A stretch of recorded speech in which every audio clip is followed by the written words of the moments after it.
এবার দেখাবো আপনাদের ত্রিপল চুরির অভিযোগে গ্রেপ্তার করা হলো প্রাক্তন তৃণমূল বিধায়কের ভাইকে। মগরাহাট পূর্ব বিধানসভার প্রাক্তন তৃণমূল বিধায়ক নমিতা সাহার ভাই রবিনকে গ্রেপ্তার করলো পুলিশ। গতকাল প্রাক্তন বিধায়কের বাড়ি থেকে গাড়ি ভর্তি ত্রিপল অন্যত্র পাচারের চেষ্টা চলছিল বলে অভিযোগ।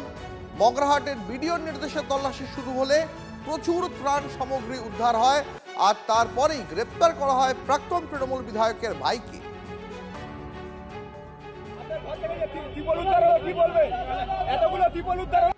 বলেছিলাম, বললো এখন আসেনি, পরে দেওয়া হবে। ঘরের জন্য বলেছিলাম যে ঘরে জল পড়ছে, মেয়ে কলেজে পড়ে, ছেলে পড়াশুনো করে, খুব অসুবিধা হচ্ছে, খাটের মধ্যে বিছানার মধ্যে জল পড়ছে এরকম বলছে। হ্যাঁ আসবে, হবে, হয়ে যাবে, কিন্তু কোনো সময় জন্যই পাইনি আমরা এটা।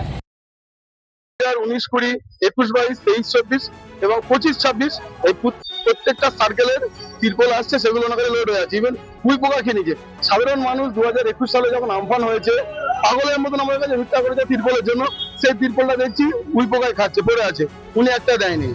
তাছাড়া শুধু তিরপল নয়, ওনার কাছে আছে আরো স্কুলের জামা, বাচ্চাদের ব্যাগ, প্লাস কম্বল, আরো অনেক কিছু, হাড়ি আছে, লুঙ্গি, আরো অনেক কিছু সরকারি জিনিস, যেগুলো পুরো চোর দুর্নীতি করেছে।